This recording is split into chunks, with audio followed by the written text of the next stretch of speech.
All right, we are back, so welcome everyone. We will be getting started with today's webinar, which is on Category 6 of the CSBG Organizational Standards, which is around strategic planning. So with no further ado, I'm actually going to hand it over to our Director of Training and Technical Assistance, Jarl Crocker, to lead us through today's discussion. Jarl, take it away. Thank you so much, Cashin, and just wanted to do a brief test since I'm joining remotely. Cashin, can you hear me out of the speakers? We can. Okay, excellent. All right, so thank you to everyone joining us for this webinar on the Technical Assistance Guide for Category 6 on strategic planning. Again, I would encourage all of you to check in on the Partnerships webpage for updates. We are in the process of finishing editing to many of our manuals for the different categories of the standards, and we anticipate having them almost all, hopefully all produced, but certainly almost all produced by the end of the month. So we will be updating the resources for the Technical Assistance Guides fairly routinely. So again, just make sure you continue to check back on that page, and we will have any guides that we still have outstanding, again, finished in the next couple of weeks.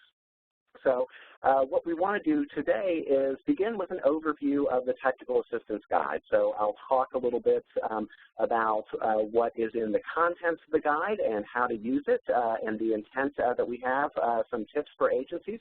Then we'll talk a little bit about guidance on conducting the review process. So again, some other tips for agencies about things that they could think about as we are moving towards assessing compliance with the standards.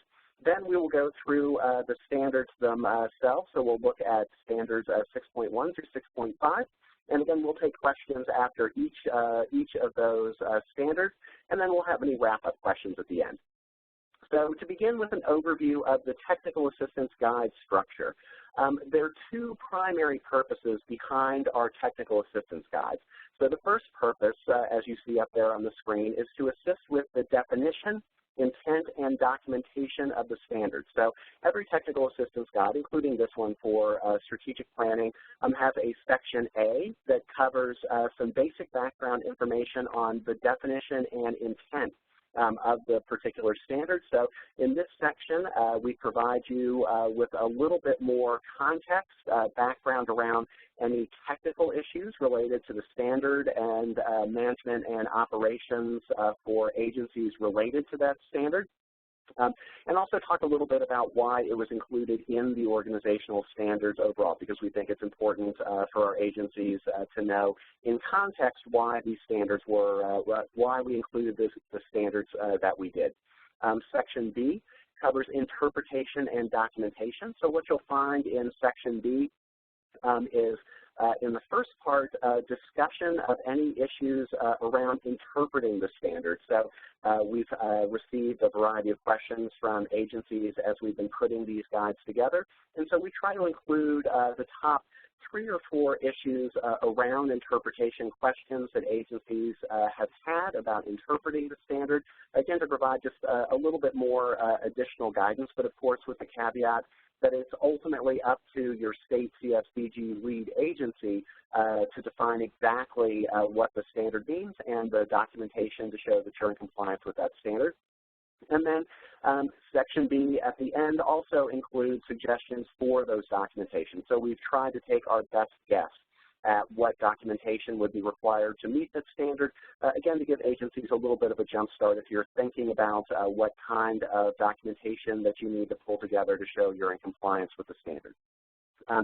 The second reason that we put together these guides, and the second objective we have, is to help agencies go beyond compliance. So in our contract, actually, with OCS, they have asked us to include additional resources to help agencies think about how they might go beyond compliance. And so What you'll see in Section C for every standard are a series of diagnostic questions that we've included, and these give you discussion material as your staff are going through looking at compliance with the standards to ask the question, not just are we complying with the standard, but how well is our agency doing when it comes to all the activities around that particular standard. And I think the strategic planning category is a good example of that. Most of the standards in this category are relatively straightforward. There are a couple of technical issues that I'll address later on in the webinar, but for the most part, these are some of the more straightforward standards. But when you think about the strategic plan and the strategic planning process, these standards are really only the tip of the iceberg. So what we've tried to do in Section C is to provide these diagnostic questions so the staff that are going through can ask how well is their agency doing in various aspects of its strategic planning work, and then we provide some additional guidance about ways that the agency can benchmark performance, and I'll talk a little bit about that later, and also provide suggestions to management about how the agency might improve around the different activities related to the standards. And so we know that just simply going through and documenting the standards takes a fair amount of time, but we're encouraging all agencies to at least think about using the resources in Section C and Section D to, again, take a little bit more time to have a discussion about ways that the agency could improve and then make those recommendations to leadership as part of the process of going through and checking compliance with those standards. So for Category 6, and that should actually read strategic planning, not financial operations and oversight, there are a couple of considerations agencies should think about as they are planning their initial review process to assess their compliance with the standard. The first suggestion is to make sure your review process for Category 6 is connected to reviews for other standards. And so Category 6 is connected closely with the category on the needs assessments. I believe that is Category 3.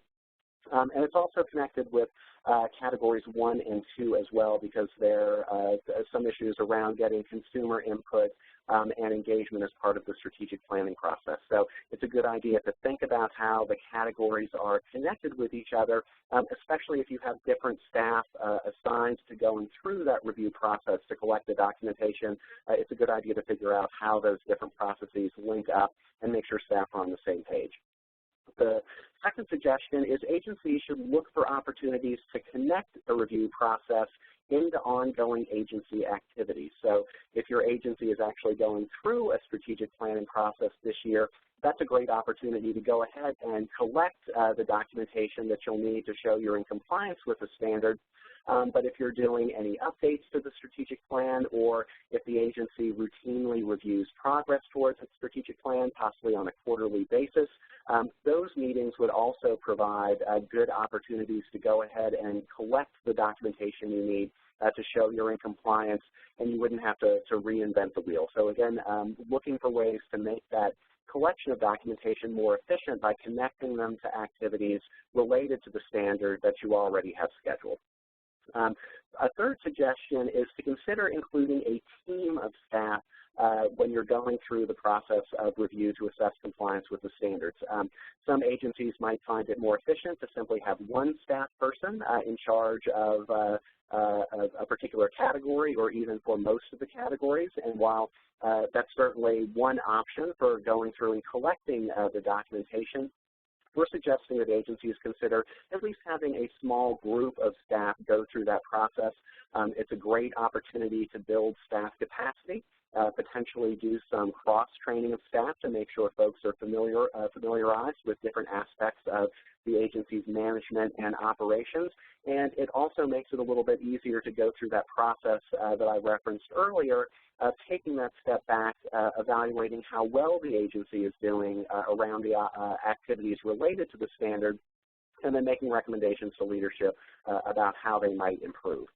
The fourth suggestion is that agencies should ensure that all staff know how to assess compliance. So again, especially if you have multiple staff who are going through the process for collecting documentation, it's a good idea to make sure they're all on the same page about the interpretation of the standard, making sure that they are familiar with any guidance provided by your state CSBG lead agency about documentation and interpretation of the standard. So again, just a good idea to make sure that all those staff are on the same page. The fifth suggestion is to, whenever possible, use a uniform process for documentation. So you can imagine you'll have different staff collecting different types of documentation to assess your compliance. So it's important that all the staff involved in that process know the system for filing those documents. We know some states are developing or have already developed systems to upload documents directly to show that you're in compliance with the standards. In other cases, you might be organizing all that documentation physically at your agency, either in a file cabinet if you're using an old school method, or potentially scanning those into a shared drive or a common file folder. So again, it's important that all the staff are familiar with how that documentation process works, where they need to be uploading or downloading those documents, so everybody's on the same page. The next suggestion is that the agencies consider setting up a process for managing recommendations. So again, as we're suggesting in these technical assistance guides, the staff that are going through assessing compliance and gathering the documentation, take a little bit of extra time to read through those diagnostic questions, the additional resources that we provide in the technical assistance guides, assess how their agency is doing related to the standard, and make those recommendations to management about how they might improve. And so one suggestion would simply be, once the agency has completed the process of going through assessing their compliance with the standard, that they hold a meeting or a series of meetings for each of the standards to process those recommendations to make sure that there is clear follow-up. So again, agencies are continually thinking about how they might improve their management and operations. And the last suggestion is making sure that there is a uniform process or simply a process for archiving the documentation and other results of the review that are conducted in this upcoming fiscal year, because obviously this will be an ongoing activity. The staff who conduct the review process this year might not be the staff who conduct it next year. So it's important that you at least take some basic notes about how the process went, any tips and suggestions for future reviewers, and again, make sure that there is one central place where there are notes on where the documents are kept, any issues that came up. So again, you are documenting the process that you've used to go through the review. So if those staff change in subsequent years, you're using a relatively uniform process and you don't have to start all over again. So all of our technical assistance guides include those basic suggestions for the review process itself.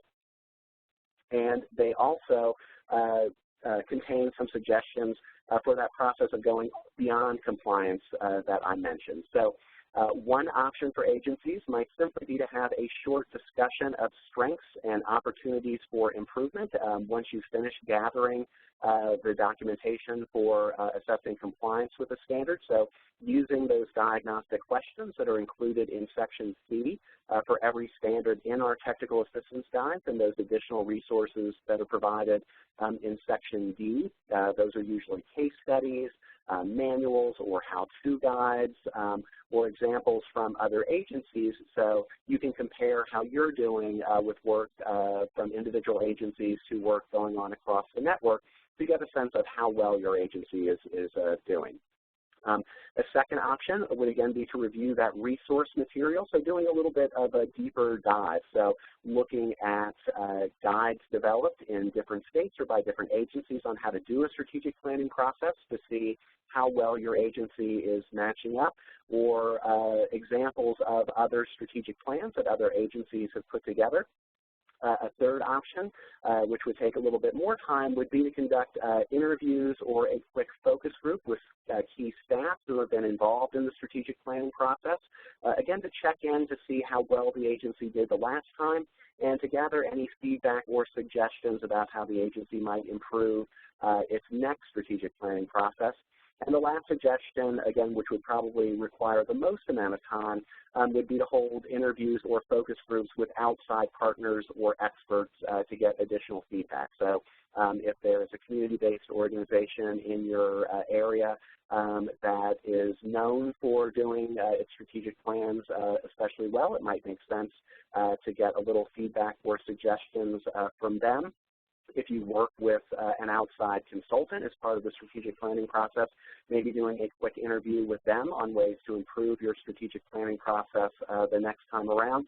So again, we know that agencies don't have a significant amount of time to going through a full evaluation process, but what we do suggest that the agency might pick one or two categories to do that deeper dive in. So again, instead of just simply assessing whether you're in compliance with the standards, going through this process really lets the agency get some additional feedback out of it to identify ways that they can improve, and we think that's where there will be a good positive impact from going through the assessment process with the standards if agencies use them as a foundation to think about how they can continuously improve their management and operation activities around the individual standards.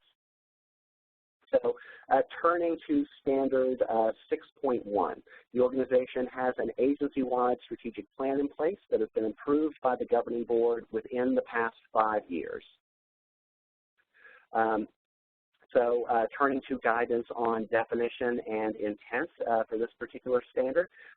Again, the strategic plan typically focuses on agencies' medium to long-term goals. And so obviously over that longer period, an agency would establish goals that might take a couple of years to actually meet.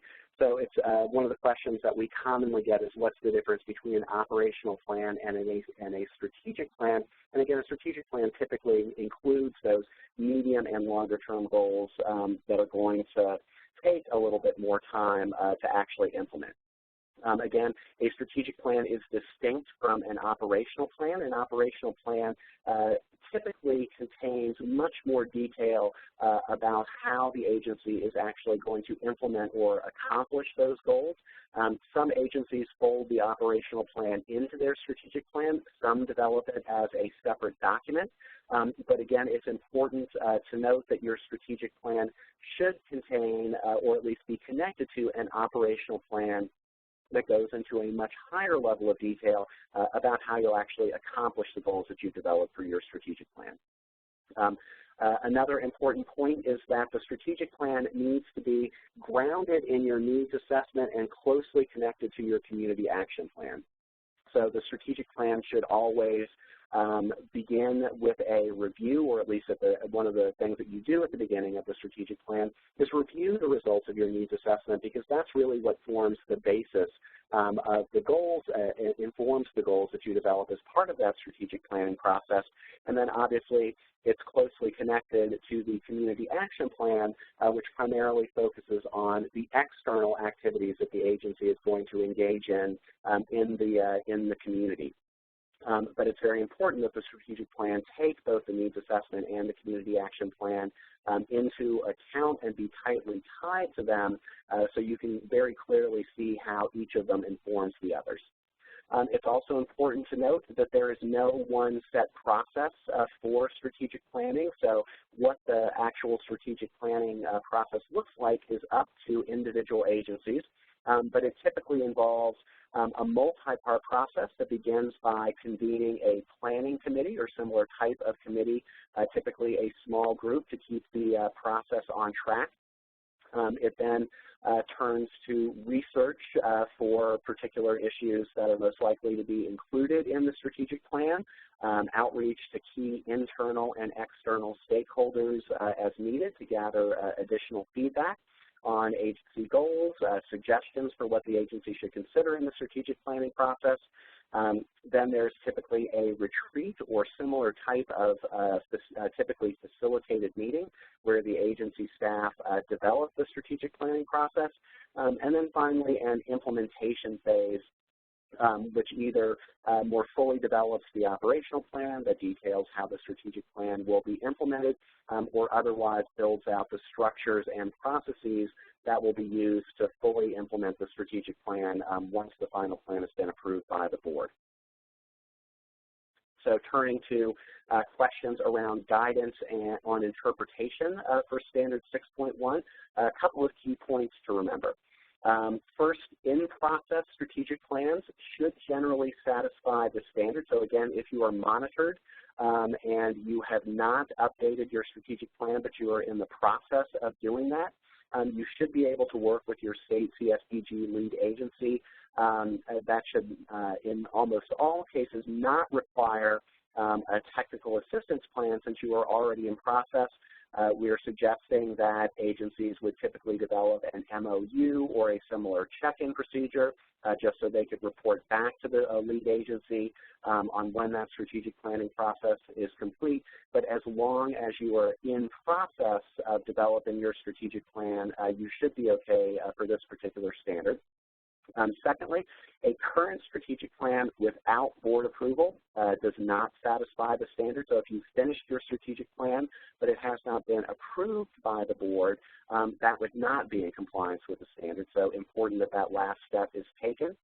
The third distinction to point out is that program or division level plans do not satisfy the standard. So in some cases, agencies simply develop individual strategic plans across their divisions or programs. In that particular case, the standard would not be met because it requires an agency-wide strategic plan. So just important to note if your agency is in that type of situation. And then lastly, approval of the strategic plan by a board subcommittee does not satisfy the standard. So again, if you have a strategic planning committee that typically approves the final strategic plan, you would also need to have the full board formally move to accept the strategic plan in order to satisfy the standard.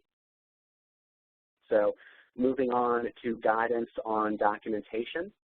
For 6.1, this particular standard requires two types of documentation. The first type of documentation is simply a copy of your agency-wide strategic plan. The plan itself or a link to the plan should suffice in terms of documentation. And the second type of documentation you would need is board approval. So that might be board minutes noting approval of the strategic plan, or a formal communication from the board to the executive director or CEO noting that the strategic plan has been approved by the full board.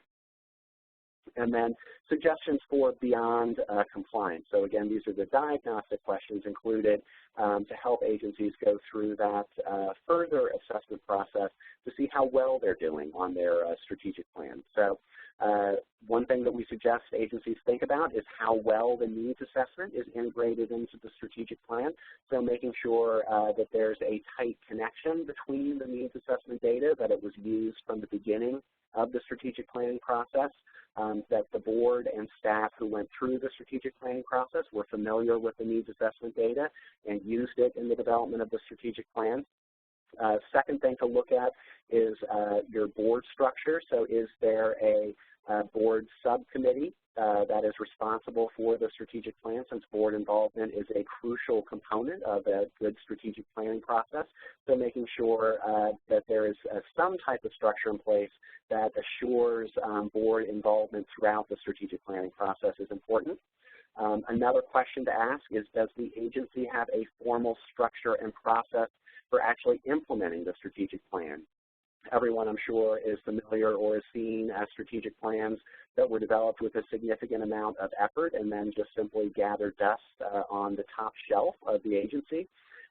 So it's important as you're thinking about how the strategic plan is implemented is to look at what formal structures are in place. So things like agency committees that are responsible for checking in on progress towards the goals of the strategic plan, and staff assignments. So are there clear responsibilities that are assigned to different staff to move forward the process of actually implementing the goals that are identified in the strategic plan? So are there quarterly meetings that look at progress towards the goals of the strategic plan? Are there staff who have, as part of their formal job requirements, implementing those goals? Is there a structure and a process to hold the agency accountable? So looking at those types of issues to make sure that those are in place. And then lastly, does the agency have a scorecard or similar mechanism to track progress? So is there one-stop place that the agency can go to look at how it's making progress on its strategic plan? So again, these are the type of assessment questions that we would encourage staff who are going through the compliance process to ask at the end, to then provide feedback to the agency on ways to improve that strategic planning process. And then there are additional resources provided, so outlines of different strategic planning processes, how-to manuals, links to examples of strategic plans from other agencies. So again, you can compare the strategic plan, the last strategic plan developed by your agency, to those manuals, to those examples from other agencies, to get a better sense of how well you're doing your strategic plan. So before we move on to 6.2, are there any questions about any of those topics that we've covered for 6.1? And we have one question that's come in for public caps. Can the strategic plan be limited to the plans, activities, and expectations of the tripartite advisory board and not the entire agency and all its non-CSBG departments? The answer to that question is yes. So our understanding, and again, this is something that you should definitely confirm with your state CSBG lead agency, is that in a public agency, obviously the staff or department or office that is responsible for CSBG most likely does not have authority over the other pieces, the other offices, the other departments within that overall public agency. And so it doesn't make sense for one particular part of that agency to develop a strategic plan for the whole agency, especially considering the whole agency probably already has that strategic plan in place. So again, for public agencies, you only need to develop a strategic plan that covers your CSBG funding. You don't need to develop an entire strategic plan for your entire public agency. Again, that would probably be redundant and not something that you have authority to do. So any additional questions? Another one is an agency in compliance with standards 6.1 through 6.4 if it is in the process of developing such a plan with all identified components? So yes, again, to re-emphasize, if you are monitored against standard 6.1, you do not have an updated strategic plan, but you are in the process of developing one, you should be in compliance. And again, in that particular situation, we don't anticipate that an agency would need to have a technical assistance plan with their lead agent, with their state CSBG lead agency. It would simply be a process of developing an MOU or similar check-in procedure. So when you complete your strategic planning process, your board approves it, you would simply report that result with the appropriate documentation to your state office, and they would check you off the list.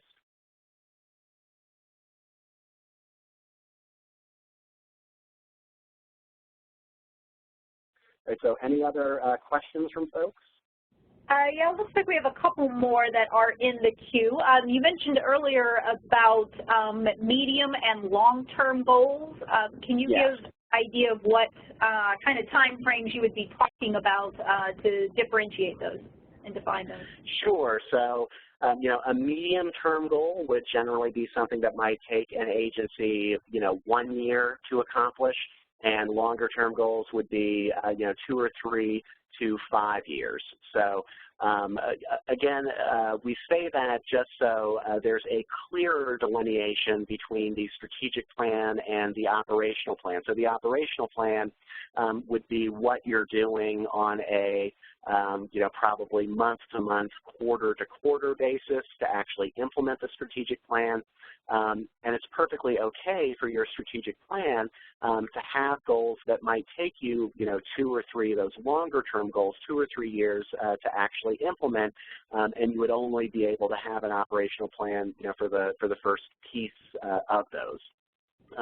So again, it's important for the strategic plan to be that big picture document and process that really tries to figure out where the agency is going in the next 3 to 5 years, and its goals should sort of match up to that. So you wouldn't want to have a strategic plan that really dives down into the operational details, talking about what you're going to do in the next month, in the next 2 months. That would be covered more by the operational plan. It's important for the strategic plan to focus on those big picture issues and those big picture goals. Great, thanks. And this is kind of a follow-on question that you mentioned for a public agency that the strategic plan might end up covering just CSBG-funded activities. Would that not be similar to the program plan or division plan? And I think we just touched on that a little bit in that the strategic plan is a little bit more on that aspirational side. Here's where we see ourselves going, whereas that operational plan, division plan, program plan, whatever the title across it is more of that kind of work plan, down and dirty. Here's the concrete steps and activities that we're taking in the near term. So anything that you would want to add into that, Charles, to help wrap that one up? No, I mean, I think that covers it. That covers it pretty well. But if you have additional questions, especially about the distinction between public and private agencies, go ahead and type those in, and we can address those as we continue. I also see another question: how long should this process take? Again, there's no set length of time for conducting a strategic planning process. I think the length of time is often determined by agency capacity, other types of activities going on.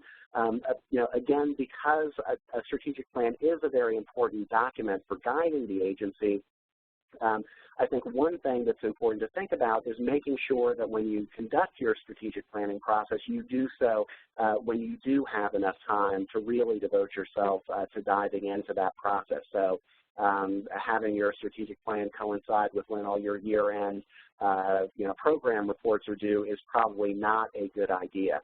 Since you do have some significant lead time in figuring out when you're actually going to conduct your strategic planning process, making sure it's on your calendar with enough lead time so folks know when it is, they've got the time to devote to it, is very important. And, I think a typical strategic planning process, for a small agency could potentially be conducted in a month if you're really focused on it. Other strategic planning processes could take anywhere between 2 and 4 months, again, depending on how much time you devote to research, how much time you devote to engaging internal and external stakeholders. So it really depends, again, on the size of the agency, the resources that you have to develop. I think 1 month is probably the most reasonably sort of the shortest period of time that you could devote to it. And again, anything over 3 or 4 months, you're probably dragging it out maybe a little bit too long unless there's a good reason to.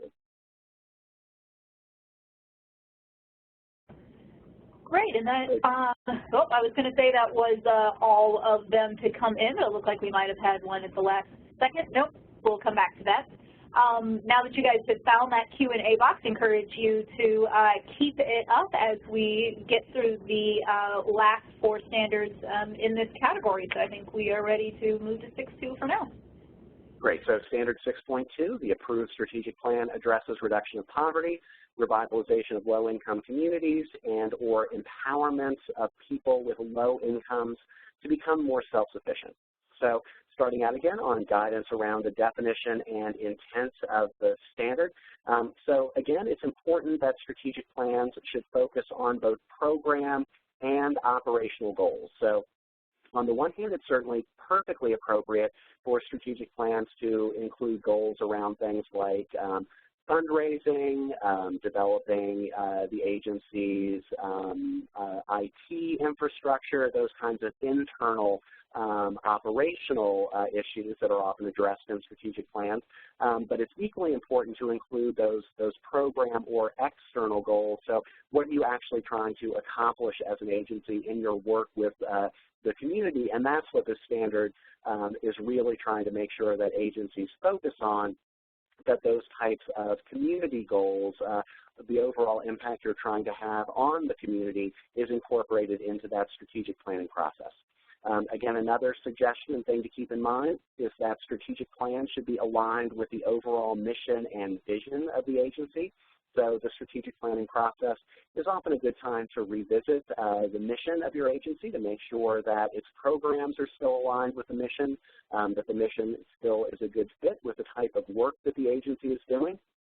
And also an important reminder that the 6 national goals, the MPI, should inform the goals of the strategic plan. So you don't need to include each of those 6 goals specifically in your strategic plan, but we do suggest that you at least consider those goals as you go through the strategic planning process, and make sure that those are addressed in some way throughout the goals as you develop your goals for your strategic plan. And again, this is the standard that really makes sure agencies are looking at, in the goals they develop for their strategic plan, the ultimate outcomes that they want to have in the communities that they serve.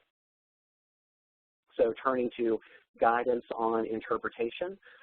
Addressing the 3 objectives in other planning processes, e.g. your community action plan, would not satisfy the standard unless they are reflected in the strategic plan. So again, it's probably important in your future strategic plans that you address these, at least one of these 3 objectives specifically. Again, remember, the and/or means that as long as you are addressing at least one of those objectives, you are in compliance with the standard.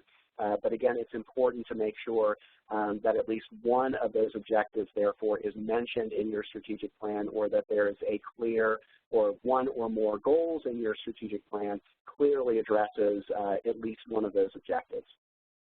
Secondly, elements of the strategic plan that address the 3 objectives by effect. So a case where a goal to maybe strengthen relationships with other stakeholders that would in turn address one of these 3 objectives may not address the standard. So again, that's why it's important in your future strategic plans that there is a clear connection between at least one of your goals and at least one of the 3 objectives laid out in standard 6.2, so you can draw that direct connection between it.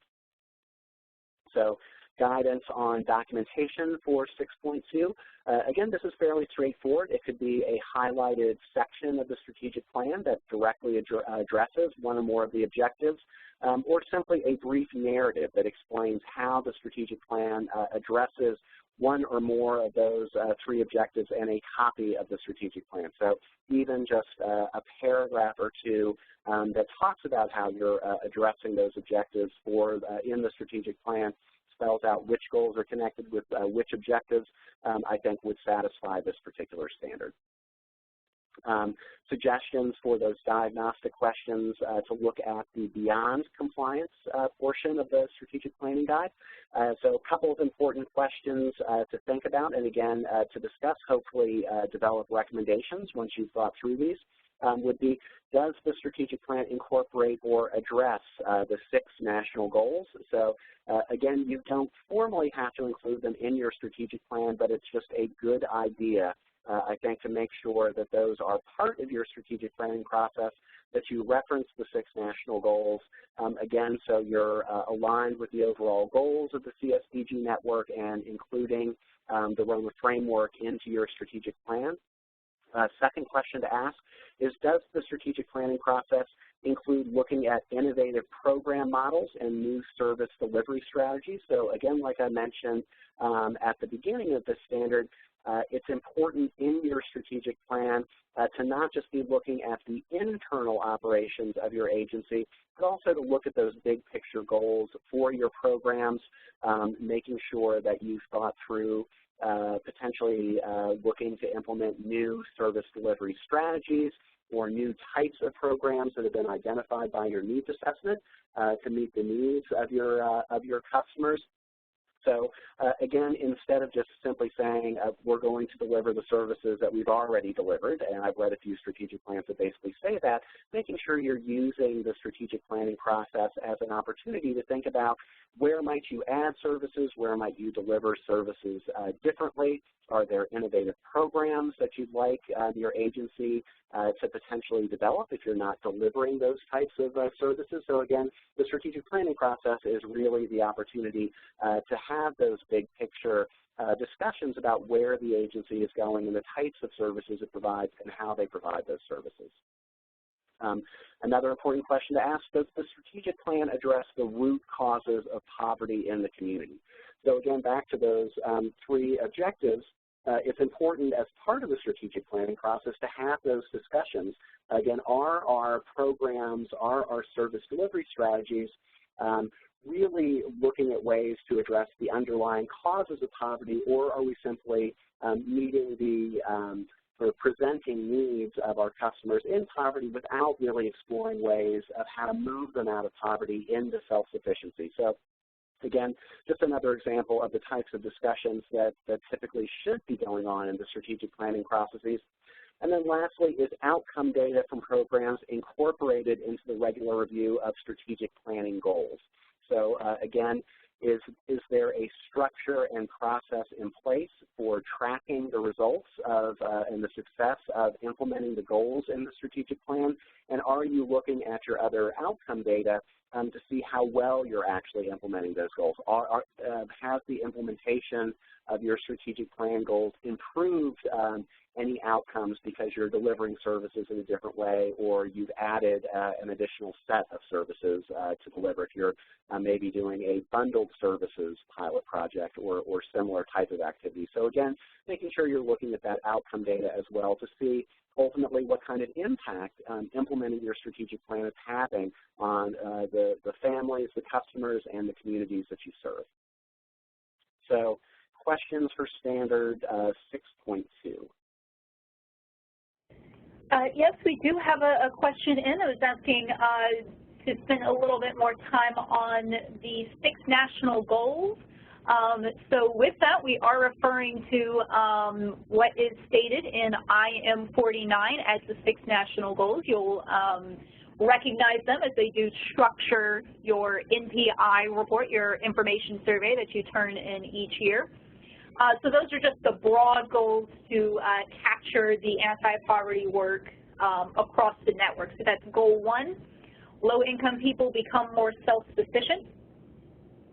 Goal 2, that the conditions in which low-income people live are improved.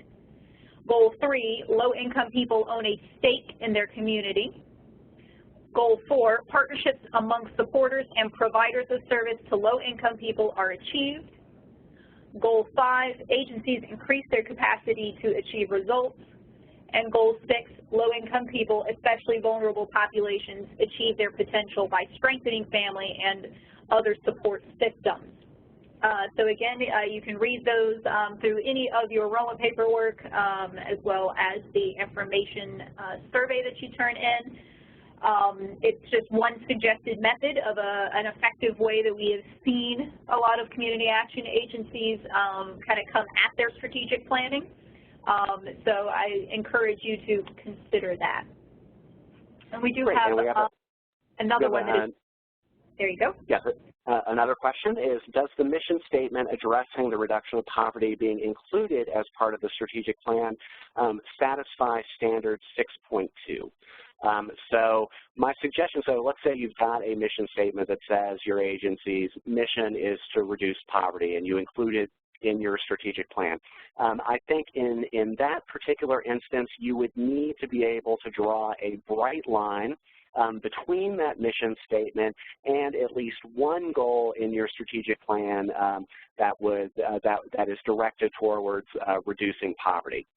So again, the intent of this standard is to make sure that the strategic plans of our agencies are at least in part focused on addressing the root causes, the underlying causes of poverty. So you would need at least one goal that is clearly focused on addressing those, again, addressing one or more of those objectives listed in Standard 6.2. So again, I think just simply having in your mission statement that your agency is trying to reduce poverty without being able to connect it with any of the goals that are, what your agency is actually trying to do out in the community would risk not satisfying the standard. So again, you need to be able to draw that bright line between your mission and at least one of your strategic plan goals to show that your agency is addressing at least one of those three objectives laid out in 6.2.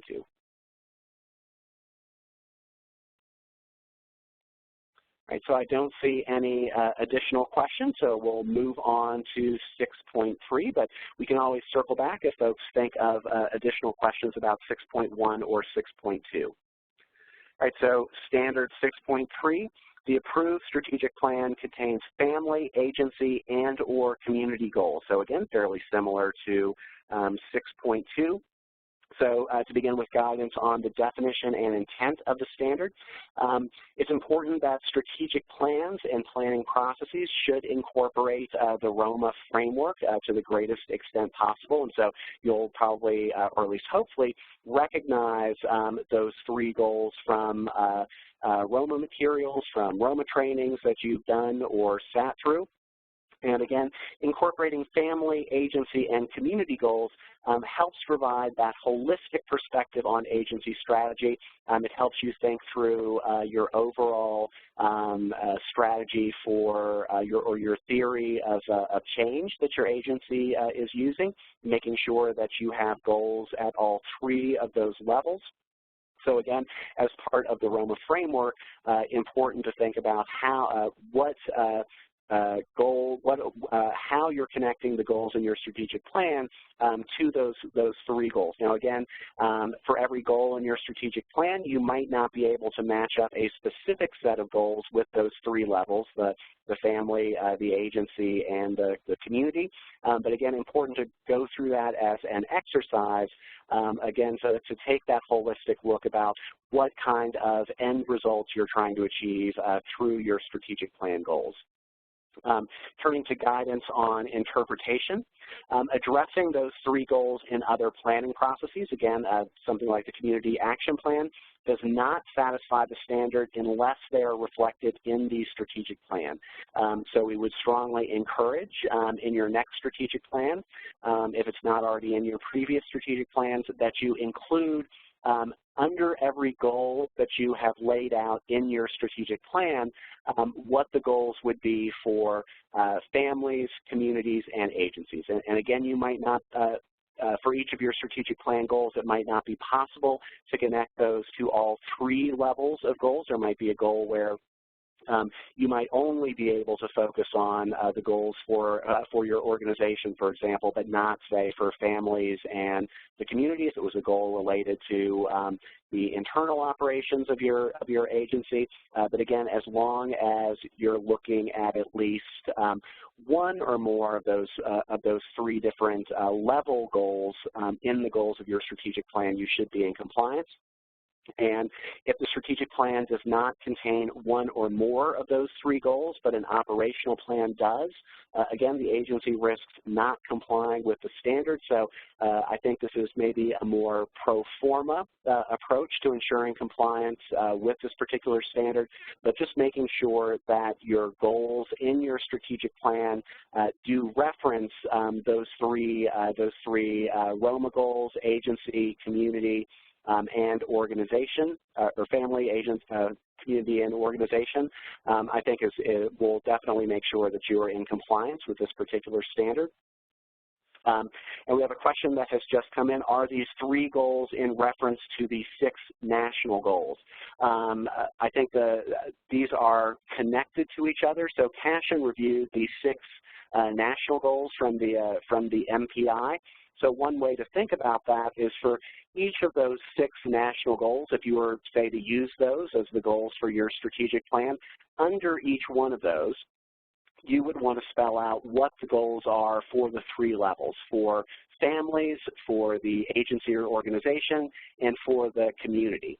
So those would be 3 sets of you could call them sub-goals, but objectives you were trying to work for under those 6 national goals. So the 3, the agency, community, and family goals would be nested within each of those 6 national goals, if that makes sense.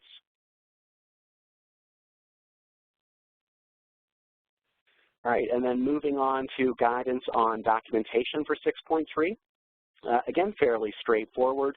Highlighted sections of the strategic plan that directly address one or more of the 3 goals. Again, that's why we're suggesting that you simply have one or more of those 3 goals for every goal in your strategic plan, and then or a brief narrative that explains how the strategic plan addresses one or more of the 3 goals and a copy of the strategic plan. But I think the more specifically you call out those 3 goals in your strategic plan for each of your overall strategic plan goals, probably the better off you'll be. It'll make it very clear for the monitor where you're in compliance with this particular standard. So again, that's maybe a little bit more pro forma way of thinking about it, but making sure that those 3 goals are formally included, I think, is important. And then turning to guidance on beyond compliance, a couple of those diagnostic questions to answer. First, did the agency use a certified ROMA trainer throughout the strategic planning process? There's, of course, I believe, standard 4.3 that requires a certified ROMA trainer has reviewed the strategic plan, but again, I think a slightly higher standard would be having a ROMA trainer who is either on your strategic planning committee or a ROMA trainer who is facilitating the strategic planning process. Generally a good thing to potentially think about doing, again, to make sure that your strategic plan incorporates the ROMA framework and principles. Another diagnostic question to ask is, does the strategic plan include an operational plan that clearly details how the agency will meet the 3 goals across its different strategic plan objectives? So when I was talking about nesting the 3 goals mentioned in standard 6.3 within each of the goals that you have developed in your strategic plan, I think that's a good exercise to make sure that you are clearly in compliance with 6.3, but I also think it's a good exercise to make sure that you are clearly spelling out what the goals are on each of those levels for your penultimate strategic plan goals. And then lastly, does the agency track the outcomes necessary to determine if it meets the 3 goals across its different strategic plan objectives? So again, are you incorporating outcome data, maybe an agency-wide scorecard as part of your process for checking in on whether you are actually implementing the strategic plan and what the results of implementing the strategic plan are on the agency? So again, pausing for any additional questions. Yes, we do have one more that has come in. If the plan is focused on strengthening the agency and all goals address strengthening the agency, then would the intent be met? Because, of course, this goal would allow you to better serve the community and family down the line. Yes, so that would definitely meet the, that would at least meet the letter of the law if you were just looking at agency goals. Again, I would counsel you, sort of referencing our discussion for standard 6.2, that you're also thinking about the goals that you have for the customers and community that you serve. And again, making sure that your strategic plan at least has a couple of goals that address what kind of outcomes you're trying to create in the community to make sure you're focused on addressing the underlying causes of poverty, and that you're focused on what kind of outcomes that you want to produce through the services that you provide. So that's the only caveat, that if your strategic plan is entirely focused on the organization itself, so improving its internal management and operations, and say you address what you're going to do out in the community in your community action plan, while in theory, you know, that might make sense, it might be a little bit more efficient, I think it's good to incorporate those community and family goals in your strategic plan, because again, your strategic plan is what guides your agency as a whole. And so I would see the you know, something like the community action plan would be where you're maybe spelling out the specifics of how you're implementing those goals in more detail, but I would think that you would want to, in your strategic planning process, be looking both internally, so how your management and operations are working in your agency, but also externally on the programs and services that you provide to the community. So long answer, but yes, technically you would be in compliance if you're just focused on agency goals. Great, thanks. And there is another one that has come in. Is there a form available for the certified ROMA trainer to sign off stating that they were involved in the strategic planning process? And I would like to note that we are in process of working on some forms and templates to go with standard 4.3, which is not actually in the strategic planning category. It's in our leadership. But that is the one that states that the community action plan and strategic plan document continuous use of the ROMA cycle. It has used a trainer to assist in that implementation. So we'll be glad once that kind of form is finalized. It still has a big draft on it sitting on our desks at the moment, but as soon as that is out, we will be sure to kind of cross-reference it in the strategic planning session as well. It is not a complicated tool. It is literally kind of sets the different steps of the ROMA cycle on one side and some of your different activities on the other, and it's literally put in notes about where they were involved, what kind of documentation you would have as a backup, and just kind of the notes about how they were a part of that. So again, we will make sure to cross-reference that into this section, as well as where it's being developed in 4.3. Great, and so turning to standard 6.4, unless we have any additional questions, I don't see any. Customer satisfaction data and customer input collected as part of the community assessment is included in the strategic planning process. So again, this is the connection with standard categories 1, 2, and 3 that I referenced earlier. So turning to guidance on definition and intent. So data gathered as part of the community assessment should be incorporated into the strategic plan. So I know I've emphasized this a couple of places previously, but it doesn't hurt to emphasize it again. Really, your needs assessment or your community assessment should be the foundation for your strategic planning process. Also, knowing the customer is critical to implementing the ROMA framework. So making sure that your strategic plan is guided by both customer satisfaction data, so how well are the services doing for the customers that you serve, and also customer feedback and input, so guidance on things like service delivery strategies, types of services needed. Again, very important to gather that type of data to inform your strategic planning process. And again, strategic plan goals should be, to the greatest extent possible, driven by agency, stakeholder, and customer input. So in the same way that you would gather input from your internal stakeholders as part of the strategic planning process, very important to consider reaching out to your customers as part of the strategic planning process as well, or at least making sure you are incorporating the most recent customer satisfaction data and input that you get from customers about your programs and your service delivery strategies. And lastly, engaging customers during the needs assessment and strategic planning process is important because it builds key relationships, and it also creates opportunities for customer participation in other activities on things like your board, any councils or similar organizations that provide input to your agency. So again, going through the process of getting that feedback from your customers is a great way to build those relationships and also incorporate them into other agency activities. So turning to guidance on interpretation of the standard.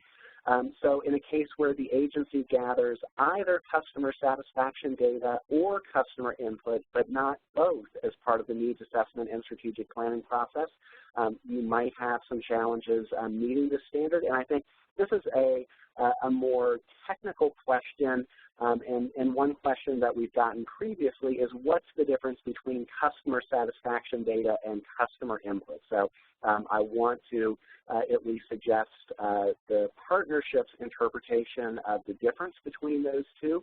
And again, this is something that's very important to talk to your CSBG lead agency about to make sure you know as an agency how they are defining these two types of input. So customer satisfaction data is, just as it sounds, that is how well your customers are satisfied with the services that are provided.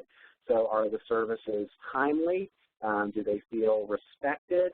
Are the services easy to access? So those kinds of basic questions that you would ask in a customer satisfaction survey.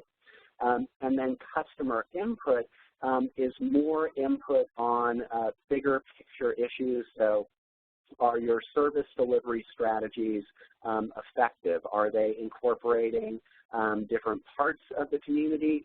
Are you providing the types of services that the community really needs?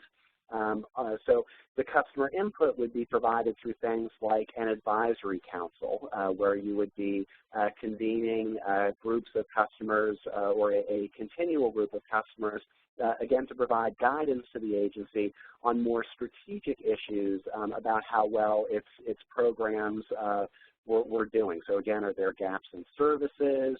Are there problems with categorical requirements that make it difficult for your customers to access additional services?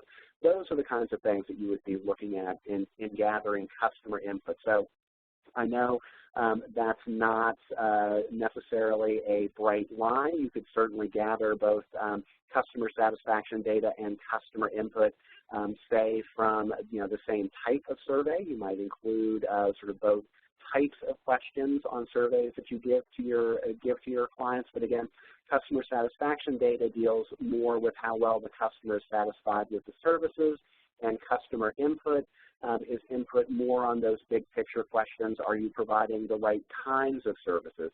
Are your service delivery strategies effective? Are you involving the communities that you serve in the activities of the agency? Those types of issues are what you would gather through customer input. Second question on interpretation, the agency gathers customer satisfaction data and customer input, but did not gather them as part of the community assessment. So again, I think this is a good example of a standard that is tightly connected to another activity. So making sure that your needs assessment gathers or at least aggregates customer satisfaction data and that customer input as part of that process. Otherwise, you'd not be able to meet this particular standard for strategic planning. So again, as you're thinking about being monitored against this standard, important to look at your needs assessment to make sure that you're gathering both customer satisfaction data and customer input, that you have processes already in place in your agency to gather both types of data so it can be incorporated into your needs assessment and then down the road into your strategic planning process. And then a third situation where the agency gathers customer satisfaction data and customer input, but did not include them as part of the strategic planning process. So again, a situation where you're not directly considering both types of data, in your strategic planning process would risk you not being in compliance with the standards. So again, if you gather them as part of your needs assessment but did not look at those two types of data as part of your strategic planning process, that would be potentially problematic for being in compliance with this standard. So again, guidance on documentation. This standard actually requires 3 types of documentation. So the first type would be customer satisfaction data. So that would be data gathered through customer satisfaction surveys or a copy of the customer satisfaction survey, but probably ideally the data that's actually collected. The second type of documentation you would need is on customer input. So you might include a list of methods that are used to gather customer input. So if you have a community advisory council where you're getting regular input from your customers, that would certainly satisfy this portion of the standard. And then potentially any samples of that customer input. So hopefully you are tracking the input that you get from the customers, the feedback that they're providing you. If you hold a community forum, that would be another opportunity to gather that customer input on how well your agency is doing. So being able to document those types of activities are what you would be looking for this particular part of the standard. And then the third type of documentation you would need is documentation of the use of customer satisfaction data and input during the strategic planning process. So that might be an agenda of the strategic planning committee meetings that show that they are looking at that data, or a description of how it is incorporated into your strategic planning process, highlighted sections of the strategic plan that clearly have incorporated or address customer feedback and customer satisfaction, and again, a narrative description of how that was incorporated into your strategic plan. So this is a little bit more of a complex standard in terms of the distinction, again, between customer satisfaction data and customer input, and also the 3 types of documentation that would be required. So diagnostic questions for going beyond compliance, 4 questions to ask here. The first, obviously, is does the agency routinely gather customer satisfaction data? Some agencies gather this episodically.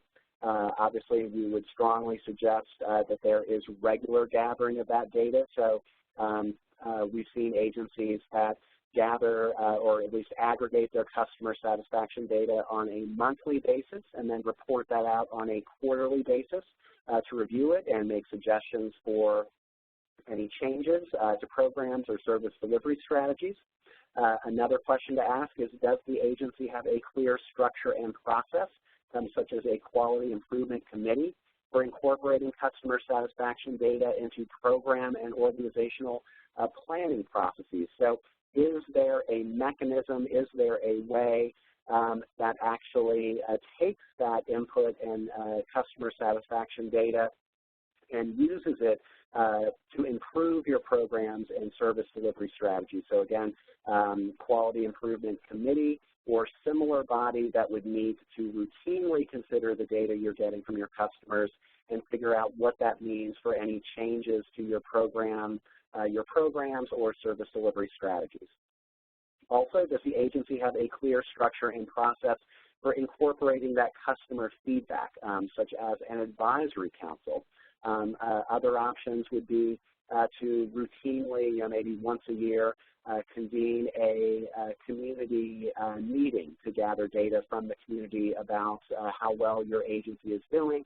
Again, gather that customer input on the types of services that are being provided, the service delivery strategies. So again, making sure there's a clear structure and process for gathering that customer input. And then lastly, does the board have a committee that reviews customer satisfaction data and feedback, making sure that the board is both aware of that data and can use it in its decision-making processes. So again, not just a structure and process within your agency, but does it have is there a similar structure and process on your board so that they make sure that they get access to that data so they can incorporate that into their activities and decision making. So questions on 6.4? I haven't seen any that have come in yet for 6.4, but I do want to take a moment to reiterate a point that Jarl made earlier in the webinar about don't make this more complicated than it has to be, and to really think about how it works into other processes. So for example, for 6.4, a lot of strategic plans and community assessments include either a methodology section or their appendices in the back. Use those to your advantage to really talk about where did we get that data, how did we analyze it, where did it go, maybe described in those sections without having to look for separate documentation or make it a whole separate process. So try to think about how all of these really do fit together so that you can use something that you already are going to have on hand. And with that, I don't see anything that came in the meantime, but again, you can get those in while we are working on 6.5, the final in this category. Great, thanks, Cashin. And so for Standard 6.5, the Governing Board has received an update on progress meeting the goals of the strategic plan within the past 12 months. So guidance on definition and intent of the standard.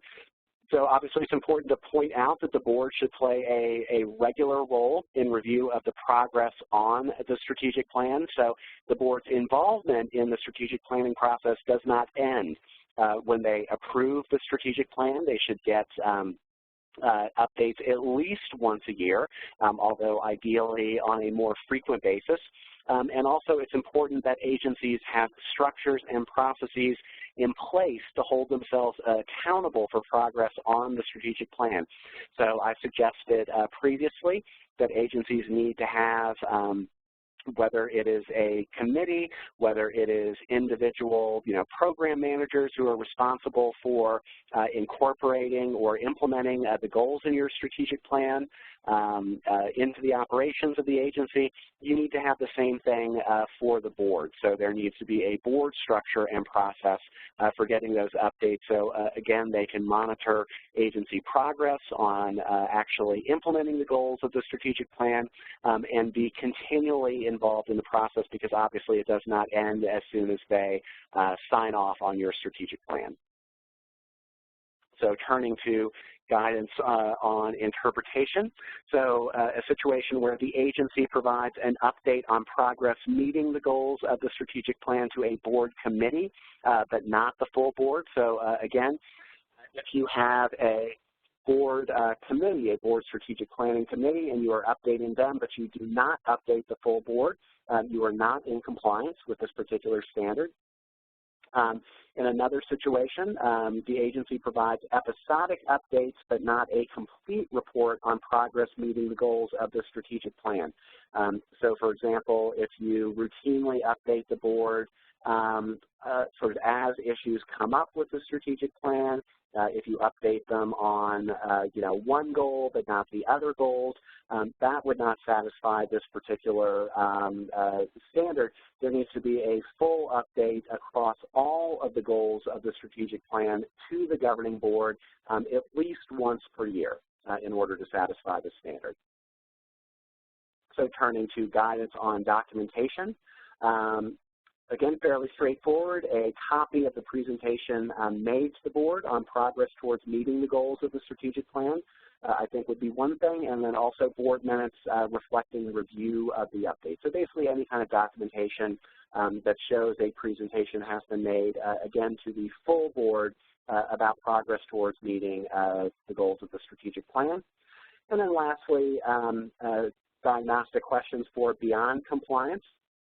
So does the agency provide the board with quarterly updates? So this would obviously be holding yourself to a higher standard than required by the standard, but I think it's good to have quarterly updates or at least semi-annual updates to the board on how things are going to, again, make sure that they continue to be involved in the strategic planning process once they have signed off on it and can provide their guidance. It's also a good way for agencies to hold themselves accountable to progress on those goals. Secondly, does the agency provide adequate time for board discussion of these updates? So ideally, you're not just presenting the updates, you're actually soliciting feedback from the board, suggestions about how to continue to implement those goals, suggestions from the board, or discussions about how the board could help and continue to implement those goals. So again, the more interactive the update, we generally think the better, because it engages board members and allows you to really access the resources that the board brings to your agency. And then lastly, does the agency act on feedback from the board about progress towards meeting the goals of the strategic plan? So again, is there that mechanism where you're actually following up on the feedback that you're getting from your board?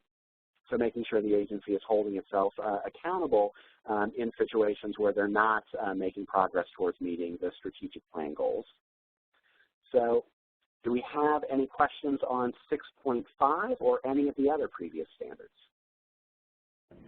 I don't see any that have come in yet, but we will remain on for just a moment longer in case there's any last-second questions that do come in. I do want to encourage you to make sure that this is not the end of the conversation. We do have the standards project contacts up on the screen now. Reach out to any of us at the Organizational Standards Center of Excellence. We'll be glad to take questions, help point to resources, or any of that. Also, make sure that you are talking with your state CSBG office. Again, they are the kind of final arbiter as far as how these standards are going to be defined, what the documentation requirements are going to be, and how those are actually assessed in your state, as well as make sure that you are in contact with your state association. Many state associations have training programs, have copies of maybe peers, strategic plans, or on any of the other organizational standards topics.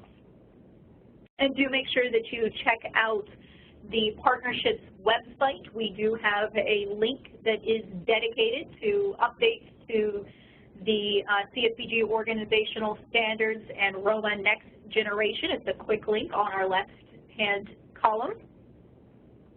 And there, for one, you will actually find the recording and a PDF of the slides for today that will be posted up. It usually takes us about 24 hours to get those up. But in addition, there's a lot of the other tools that we have done, such as we have a calendar of required actions, which takes the standards, and instead of thinking about them in the categories, functionally we put them into how they divide out by time frame. So I think that's a fantastic way to think about it. Is this something that you do annually? In this case, for the strategic planning, most of them fall into that 5-year category, but making sure that you can map it to some of your other items, such as the community action plan, mission review, needs assessment, that all kind of feed into that same process. And of course, once the guide itself is released, which will be in the next couple of weeks, it will also appear on the partnership's website at that same quick link. So with that, I don't see any other questions that have come in to this point. So any closing thoughts, Joe? We are in the process of producing the technical assistance guide that goes with this webinar. So again, as Cashin said, keep checking back for updates, and we are rolling out guides for other categories within the next 2 weeks. So please look for those to be complete, or almost all complete, by the end of the month. So thank you again for joining us, and please feel more than free to reach out to us directly if you have any additional questions. And otherwise, we hope to see you on future webinars. Thank you so much.